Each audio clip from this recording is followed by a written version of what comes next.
Good evening. I'm Jessica Thomas. I'm a licensed clinical social worker.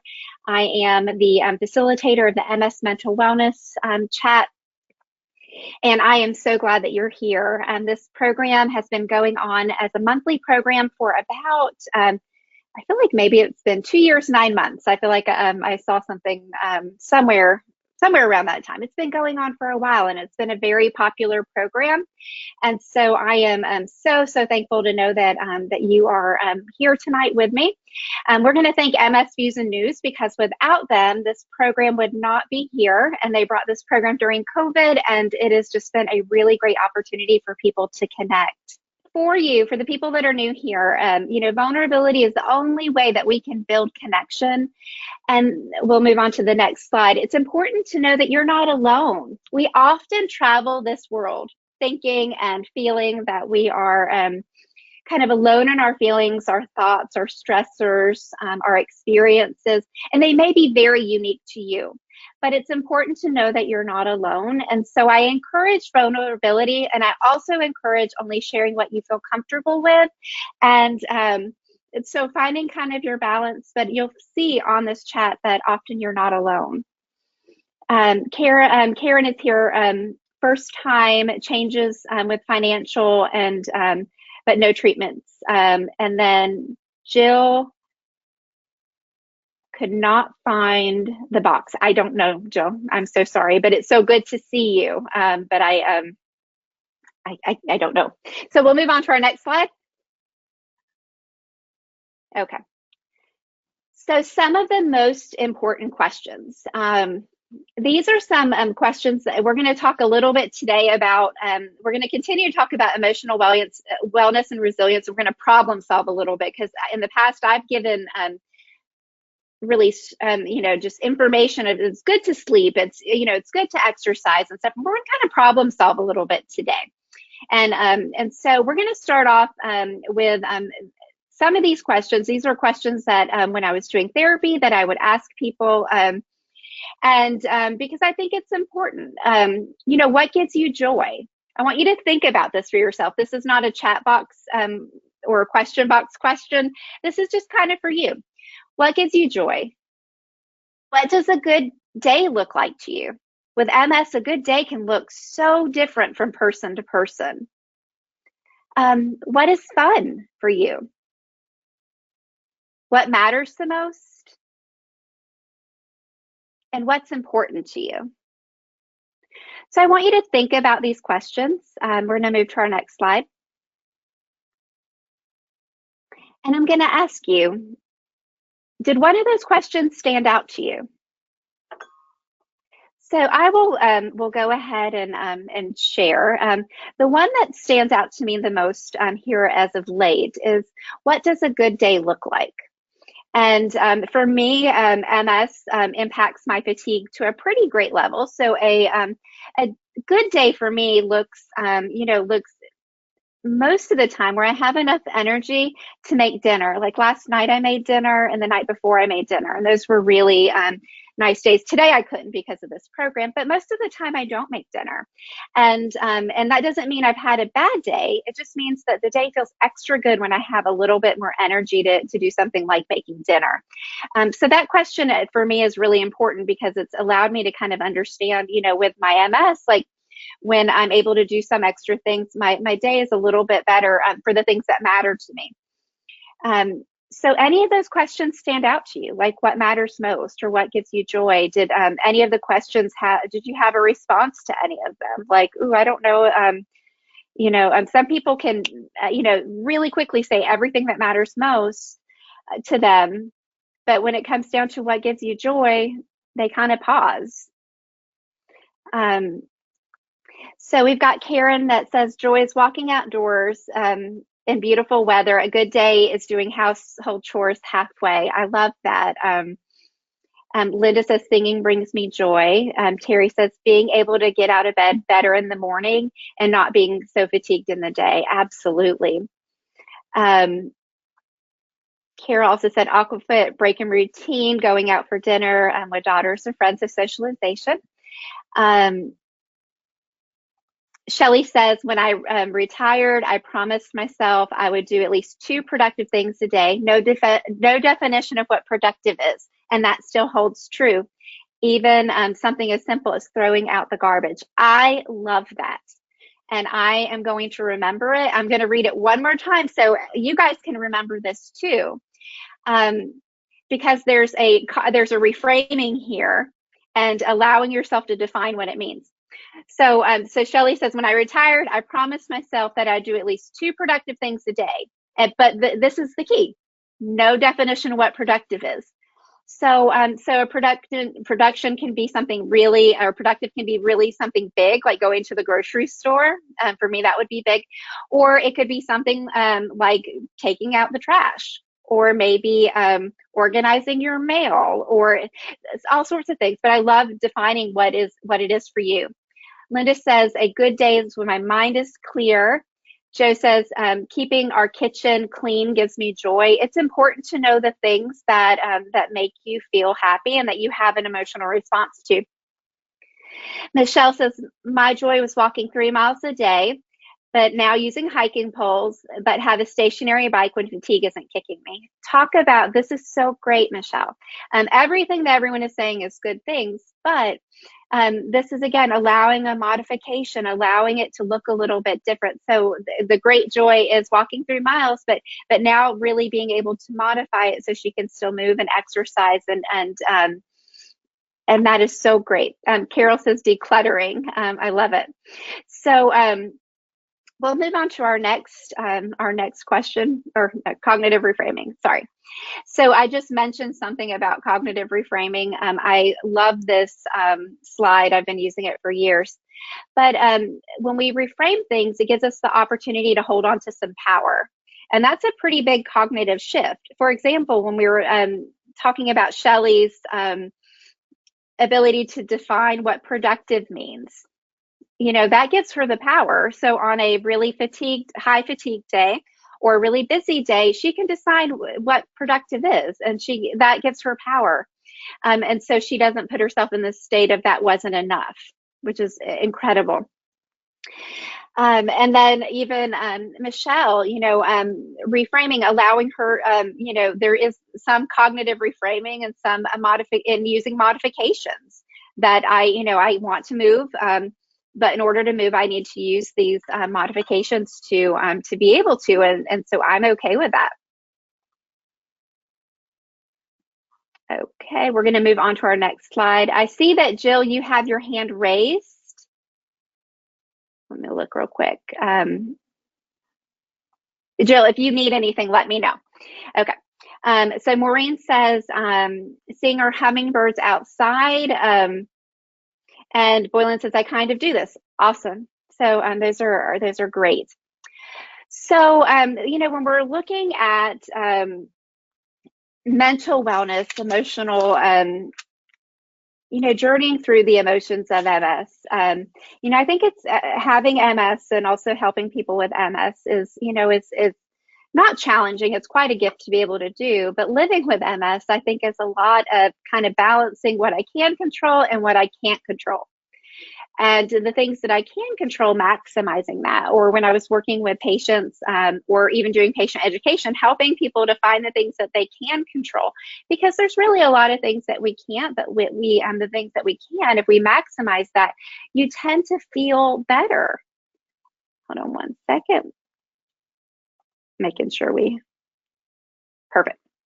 Okay, so there's some things that we can. This is not an exhaustive list. This is just an example, but there's things that we can control.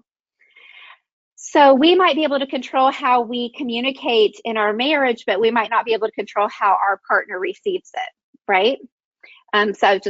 We may not be able to control that we're on a limited income,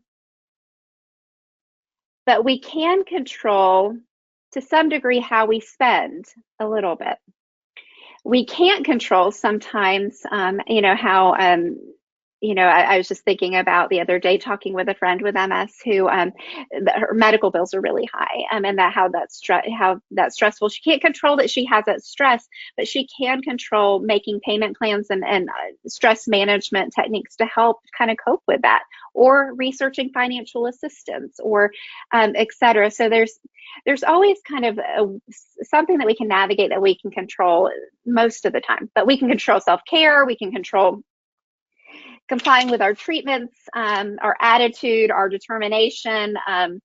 Mental health sometimes really can interfere sometimes with our attitude and our determination and how we communicate, but we can control getting support for that when we're struggling with it.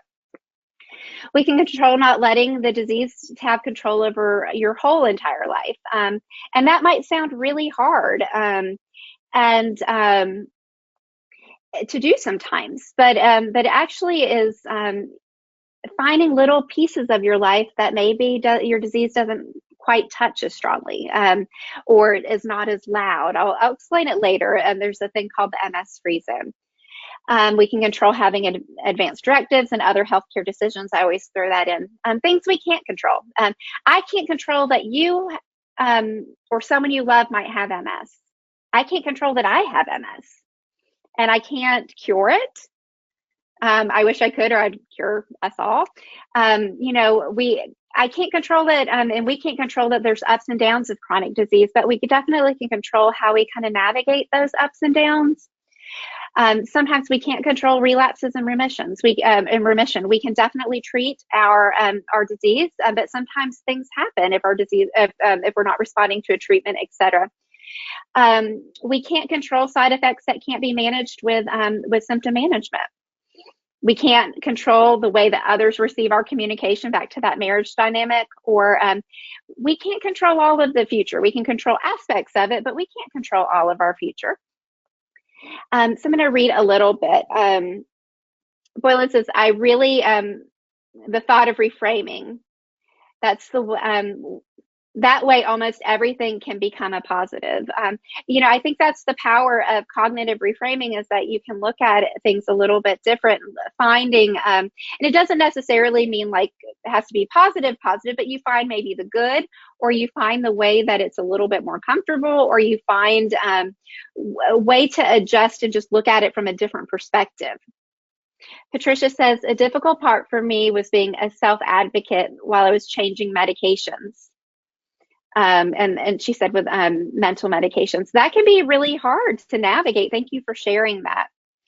And then she says, that really helped me when my husband saw, she says, it's my crazy when I wasn't on the medication while trying to get a new provider. So she, her husband probably saw mood changes or the indifferences and was probably able to support, but that's really hard. And that's one of the most frustrating things about MS even, and mental, it's Mental Health Awareness Month, by the way, about mental health and mental health symptoms, is that often they're invisible.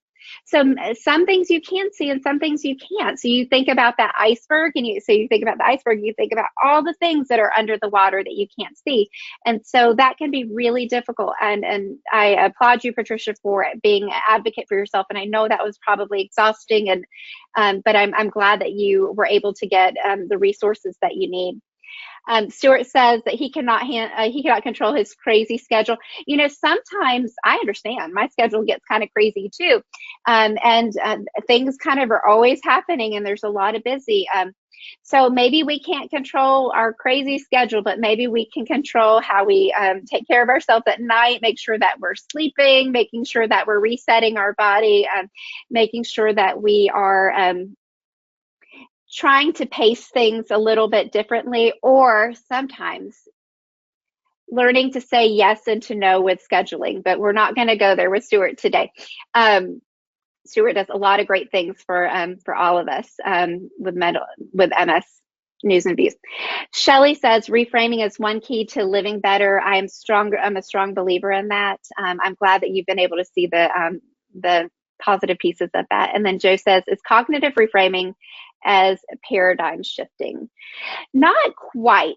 Paradigm shifting is when you are kind of shifting if you, let me answer this a different way. I feel like I'm talking so fast always on this chat. You could decide to create a paradigm shift for yourself and look at things differently and apply cognitive reframing to your life. So that would be kind of the same thing as a paradigm shift. It could enable, you could enable to have a paradigm shift, but yes, it's changing the way you think or you do something. And paradigm shift would be like changing the way that you think or do something. All right, let's go to the next slide. You guys are so great tonight. Thank you so much for your awesome participation. Okay, so we're going to talk a little bit about sleep. I'm not going to give a lot of information on this because this is going to be an active question box evening for us in terms of talking. So I'm going to have a couple traits of resilience, things that are important for emotional wellness. If you are a partner, someone that is supporting someone with MS, or even just a friend, if you have a friend beside you that's watching this program, I want you to know that sleep is important for you, and sleep is very important for the person living with MS, and sometimes even not more necessary because both people need really good sleep. But with MS, sometimes we can have challenges with our body and fatigue, etc., and especially our emotional regulation. So one of the ways that we can be resilient is to make sure that we're sleeping. We're going to go to the next question box. So I'm going to ask you, how are you sleeping, and do you need resources? So we're going to talk about this. So Myrna said, I am talking too fast and I don't see closed captions. So I don't know how to set the closed captions, but I know when it goes to the YouTube channel, you can probably set that. I'm sorry, I'm talking fast. It's so much information, right? I'll slow myself down a little bit. Linda said, when I live present in the day, I can find the silver linings to stay positive. And that is so true for so many of us. Patricia says, the most interesting part for me regarding sleep was getting a Bluetooth sleeping mask. So let's see what this is. I love to listen to noise, but the noise interrupts my spouse. This allows me to hear the noise and fall asleep quickly without disturbing him. That's a really great resource for someone who feels like they need noise to sleep, but their spouse can't sleep with noise. So thank you. I think sometimes our sleep, to me, sleep is one of the most valuable things. And a couple years ago, I share this because I'm human and I have a marriage, and my husband snores. And sleeping is so important to me. So we have worked out white noise machines. Sometimes if his snoring is really bad, he sleeps upstairs. But we communicate and we talk about it. But sometimes people don't sleep well because of environmental things. And then sometimes people don't sleep well because they can't shut their mind off. And those are very common things. Linda says, first 4 hours are great, and then restless the rest of the night. So this can happen to people as well, that you can kind of fall asleep, but you can't stay asleep. And I'm going to read the comments before we start talking about resources. Boylan says, sleeping very good. Julie, sleeping very good. Shelly falls asleep every night to TV. Some people do that. It's not on the sleep hygiene best practices, but that's actually how some people have to fall asleep. And that's okay, so don't feel bad about it at all. Maddie says, I stick to a sleep schedule, and that helps me wake up better in the morning. That's awesome. That's sleep hygiene at its best. My love, let's see, my love actually wound up getting her sleep health taken care of because of my MS. Oh, well, good. So maybe your MS kind of encouraged her to take better care of her own sleep. I'm learning to wind down before sleep. So we'll talk a little bit about that because that's a great thing. Orly says, put a pillow over his face. I'm sharing that just for funniness. I've already pinched his nose one time. Julie said, my husband goes to the other room when he snores. Scott says, when I try and access chat, I see chat has been disabled by the organizer. Scott, the question box, you're exactly where you need to be for this program. So stay here. The chat box is not functional. It's the question box, even though it says chat box, and I will totally change that in my next slide, in my next presentation. Celia says, I struggle with spasticity when walking or when waking. So probably that's a contributor to wake. So a couple of things is knowing when you need resources for sleeping. So if you are trying to, learning how to wind down before you go to sleep, there's a lot of really great resources. There's, meditation. There's, definitely a sleep routine you can put yourself into. Probably one of the most dangerous things we can do is look at our phone. And I'm guilty of it myself sometimes, but the blue lights can be really hard for you. Sometimes,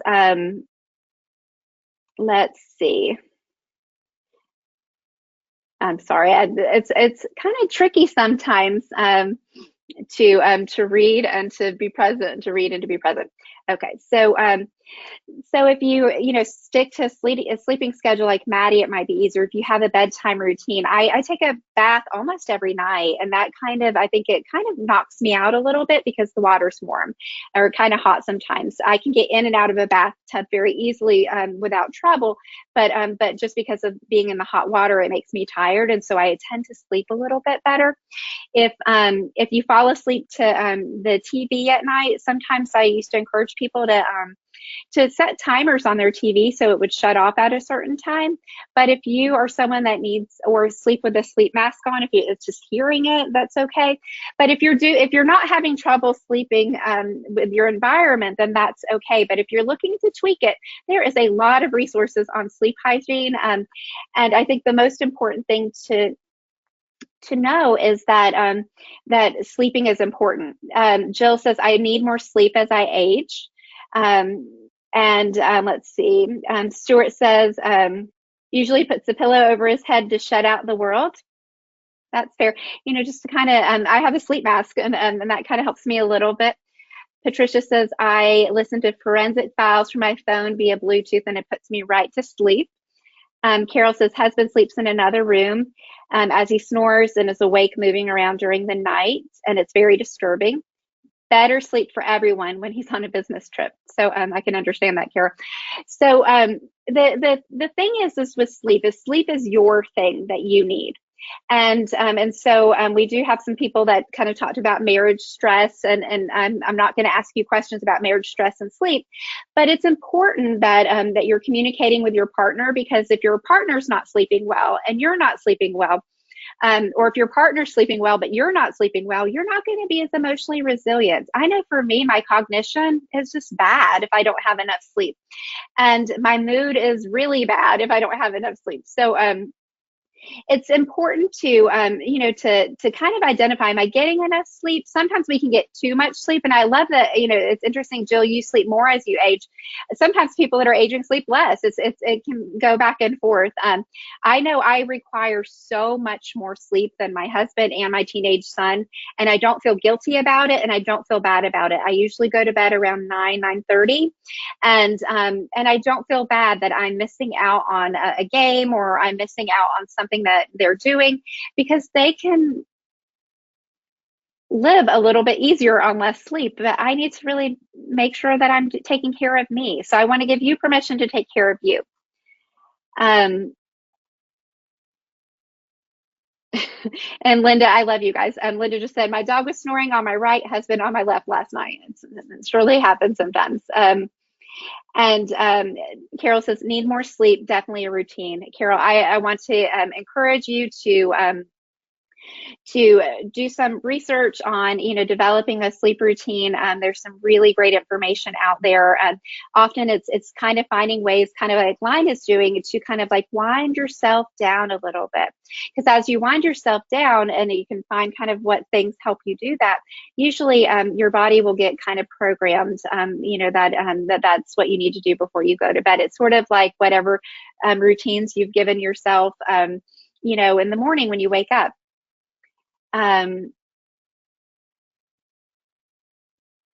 Okay, we've got Centavius. I can go to sleep at 12 a.m. and I'm back up at 3. Why is that? It's hard for me to answer. So, one, if that's your sleep pattern, you might want to talk to your doctor. You don't need to go to bed at probably 9 o'clock like I do sometimes. But what I think is important is that talk with your doctor. It may be, so a couple of things. People wake up after a couple of hours for a couple of reasons. Maybe they over caffeinated before bedtime, or overstimulated, watched too much TV, were on their phone, or thinking or mulling over things. Often people wake up because they had something on their mind or they're thinking. If that is, pay attention to when you wake up, like, why are you waking up? Or is it just a pattern that you've always, for the past 5 years, you've woken up at 3 in the morning? Your body might actually be programmed to that a little bit. So how do you program yourself out of that? So I encourage you to talk to your doctor and just pay attention to your sleep habits. Like, did you exercise? Was it late that you exercised? Or did you eat food that, could have change, your digestion? Or do you have any urinary changes? Some people, I have a dear friend that has MS, and she was in my wedding before I was even diagnosed. And I went to visit her one time, and we, just college friend and high school friend, and I was sharing a bed with her, and she got up like 5 times to pee. And I remember saying, gosh, that must be really difficult, because that really woke me up every time she woke up. And so it can definitely be, some of the symptoms can actually be some of the reasons why you wake up. Centavia said it's been going on for about 2 months. I'd kind of check, what's my stress level? What's kind of going on in my life right now? Am I taking any new medications? Just kind of thinking about it, but talk with your doctor about it. If it's only been going on for 2 months and it's disturbing. So let's move on to our next box. You guys are incredible with this, by the way. We might not get through to all of them then. So another, and then Linda says, I like chamomile tea or sleeping time tea after dinner. That does a trick for a lot of people too. So resilience, exercise. So any form of exercise really helps the brain. And so when we exercise, we can go to our the next slide, which is the question box. When we exercise, our bodies produce endorphins and dopamine, and those two chemicals help us feel better. So from a mental wellness perspective, exercise is really good for us, and movement is good for us. It's also good for our brains, and so it supports living well with MS as well. And I'm sorry, the slide did not read well, but how are you with exercise? And I put modified in case you need to modify it. So exercise looks different with MS from person to person. And do you need resources? So I'll start us off. My exercise is so inconsistent sometimes. I walked 8 miles on Sunday, but then I have barely been doing anything active since it's Monday, Tuesday, Wednesday, because my schedule. So and do I need resources? I do. I need to figure out how to break up little walks during the day, and I need to build that into my schedule, because I love moving and exercise is so good for me. But I realize that I need to look into some resources, maybe listen to a podcast or have something to look forward to during the week when I don't have a walking buddy. Maddie says, I walk around the block every day at least. That's great. Linda says, I just stretch and walk my dog twice a day. That is perfect. Patricia says, I started walking 1 to 2 miles in the morning. I use my walking stick. It takes a long time, about 2 to 3 hours. What really helps me is my cooling vest, ice water, and cooling scarves. Those are great. Celia says, I exercise 2 times a week. I'm using Zoom at neuroask.ca. That is great. And then I love this, Joe. Okay, so Joe says this, I count house chores as PT. You probably have all seen Gretchen on MS Views and News. She's an amazing physical therapist, and I'm sure she would be delighted to see that. There are things that we do in our everyday life that are very therapeutic. I consider mowing my grass as a big time exercise, but even if I'm cleaning my house or if I'm doing some things and just moving really, I consider that to some degree exercise sometimes. Julie says, I try to exercise daily. Mine says, I do 30 minutes every day. YouTube videos are great. So that is a resource for people. Karen says, I walk every morning and then add MS and other PT and something else several times a week. Linda says, gardening is also my exercise. So there you can see a reframing of what exercise is. It could be an activity that you enjoy. Carol does aquafit 3 times a week, has gym and do weights and treadmill. So you guys are doing good. So if you are struggling with exercise, MS Views and News has some really good exercise programs that they've offered. I believe a yoga and Pilates class. I'm going to sneeze at some point, and I apologize when it happens because I can just tell it's going to. So they have that. They have Gretchen, who is Dr. Gretchen, who is a physical therapist. There are a lot of resources on YouTube. There are all sorts of different things. If you look up modified exercises or modified stretches, or think about what gives you joy. Is that something that's active? Maybe being active, and considering that as exercise is helpful.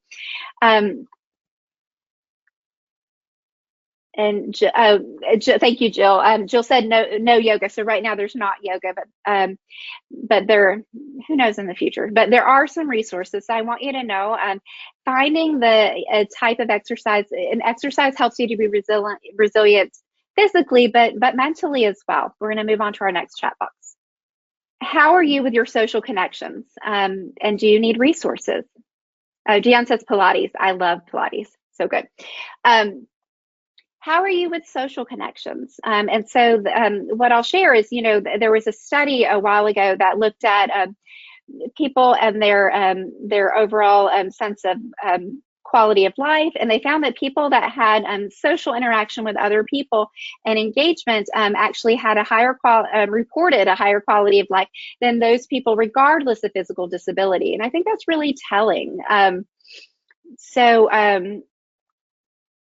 How are you with your social connections?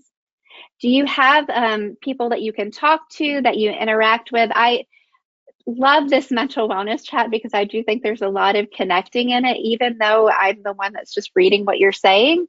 But this is such a community. Thinking about, how are things for you socially? Do you have things that you do? Recently, or not long ago, I joined Rotary.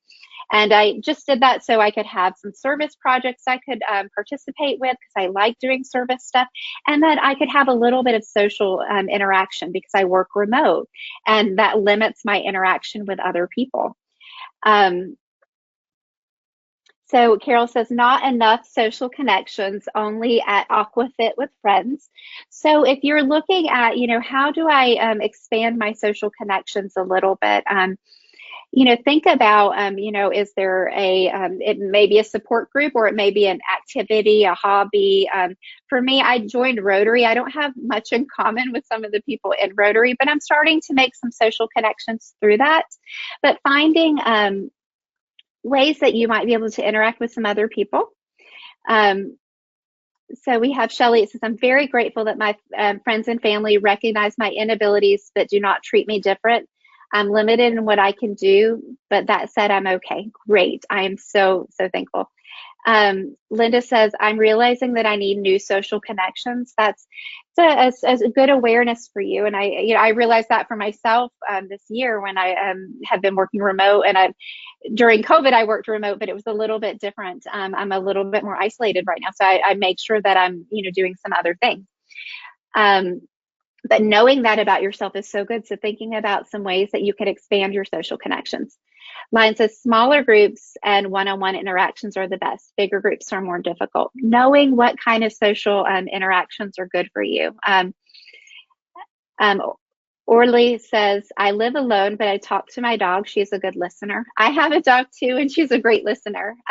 And sometimes, dogs, it's not a social connection, but it is a really good connection. It's not social in the sense of chatting, but they are, let me take that back. They are a social connection to some degree, because there is a level of oxytocin that we get when we interact with our animals, and they do help with loneliness and help with happiness. Maddie says, I enjoy seeing people and playing music with them every week. Dan said, the beginning of the year has been so busy. I recently realized I need to reach out and reestablish better social connections. Good for you. Linda says, the big groups are so overstimulating for me as well. So she is connecting with Uline. I think kind of, identifying, do I need more social connections and interactions, and what feels good? I don't like really, really big groups myself.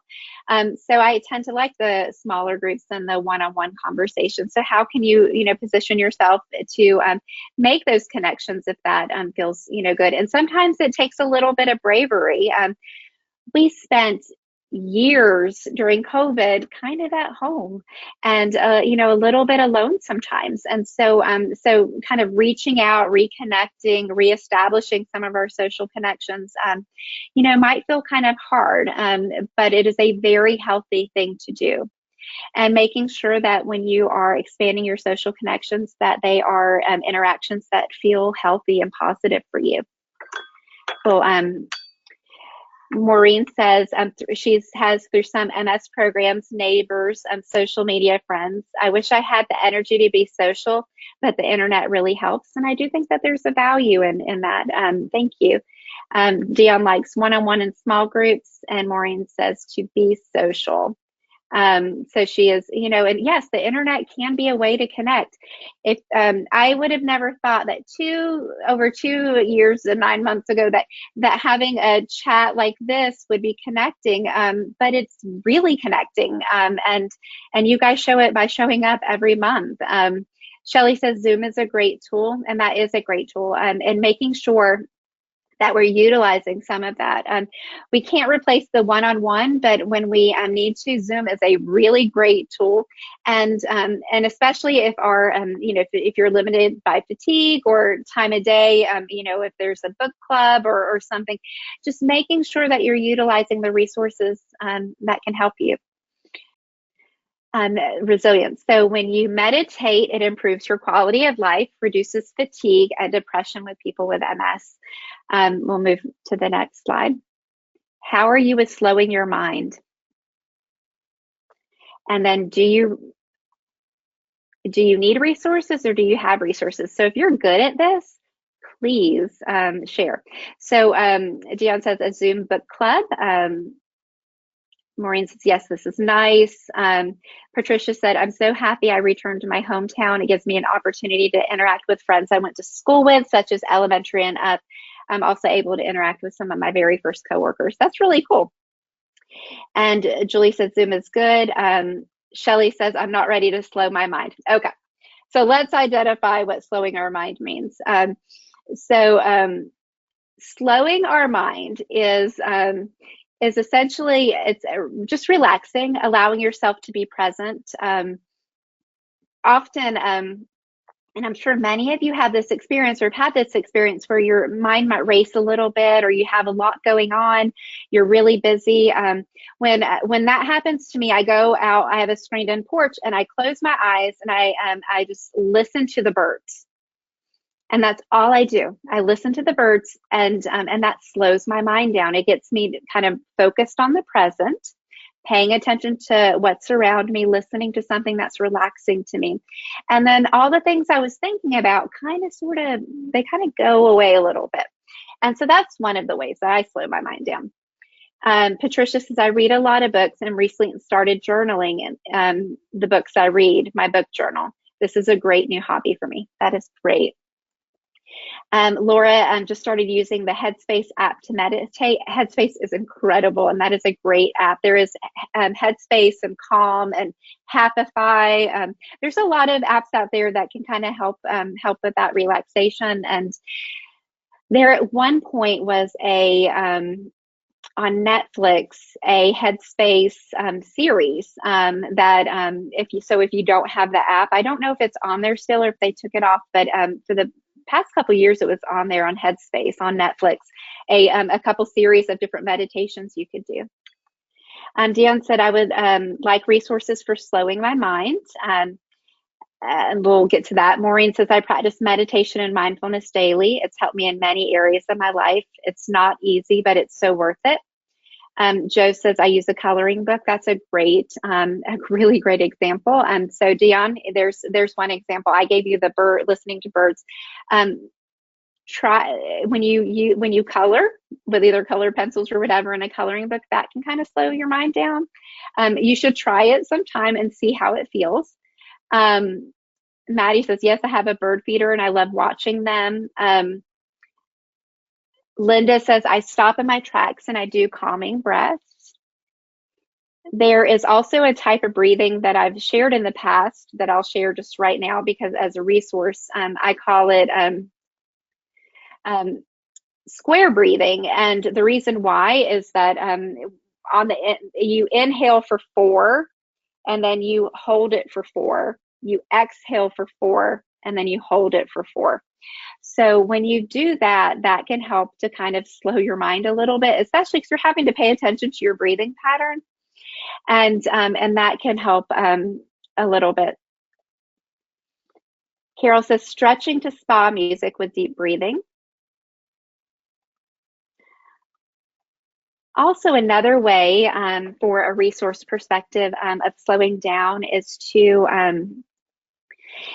practice grounding. And so grounding is when you allow yourself to pay attention to all your senses and the things that are around you. So you sort of stop and slow yourself and you allow yourself to focus on what you're listening to.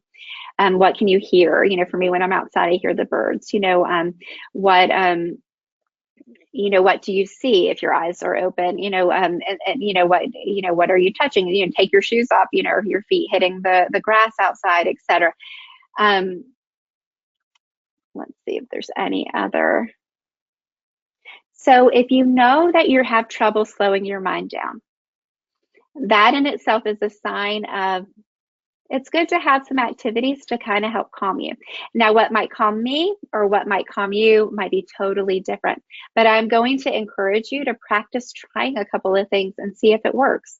Looking at maybe an app on your phone, that has that, or listening to calming music or breathing exercises.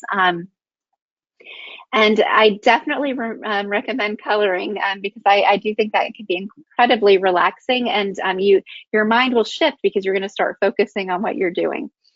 So when we practice gratitude, that helps us to be resilient. And so when we're thinking about the cognitive reframing, that's one way that feels positive. But gratitude, it can be the smallest, tiniest things in your day that help to, that you can look at and be thankful for. For example, one of the things that I'm grateful for today is I am grateful for, I saw one of my plants looked a little bit sad outside. And I know that's kind of funny in the sense, the leaves, I had planted it on Mother's Day and I could just tell, like, it just didn't look like it was happy where it was. And I think I just had not watered it, to be honest. So I have a lot of gratitude that I watered it. I paid some attention to it and it looks a little bit happier. How does a plant look sad? You can tell by the leaves. And I'm not a gardener, so I'll update you next time on the plant. But that made me really grateful. So Maureen says she uses Calm. Let's see. Patricia says, I have an app so that I can make lists. If I put something on a list, I don't have to think about it all the time to remember it. That's such a really great strategy. Okay. So the next thing we're going to talk about, and this will be the last thing that we talk about before we get to kind of next month's mental wellness chat program, is purpose. This is a really, really important thing for everybody to have a sense of purpose. And when we have a sense of purpose, it is a very much a defining factor of resilience. What's hard with MS and with people in general is often we feel like that our purpose has to be related to our job. And that's really not fair because through our lives, our jobs are going to change, or we might not work anymore. We might become retired. So I like to think about like purpose a little bit broader than that, because I will say my purpose is to help others live well with disease, but maybe also a purpose is to give information, and maybe if I am not a therapist or not working one day, that will continue to be my purpose, to share resources and information, because that gives me joy. If this is an area that you struggle in, this is really important. I want you to consider if you are having a difficult time thinking about what is my purpose, or if you've had a shift. For example, it is not uncommon if you are working and then you say that you're working as a police officer, and your purpose might be that I'm a police officer and that's who I am. And then you say that you can't work anymore because of your disease. Often that person will have a shift in what their purpose is. And so if you have had changes in your health or changes in your job, et cetera, that sometimes can shift that purpose a little bit.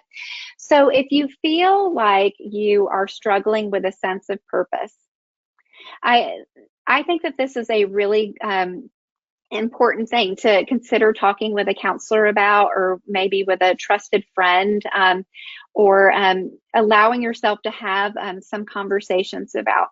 When I was doing therapy full time, I used to use this activity that I had 3 circles, and they all interconnected, and I would ask people to identify their strengths, the things that they're passionate about, and their interests. And that was a really helpful tool to help sort of define a little bit of purpose. Because when they did that activity, they usually could find, 3 things that they identified as strengths, that there are 3 things of interest, and 3 things, I just lost what in my brain what the other thing was. But when you looked at them all together, you saw how they interconnected, and that helped us to have conversations about purpose, and to identify some of the things that they are good at, etc. It's important to know that we all have signature strengths, things that are just ours, and things that make us special. And sometimes those strengths are what help us to have a sense of purpose.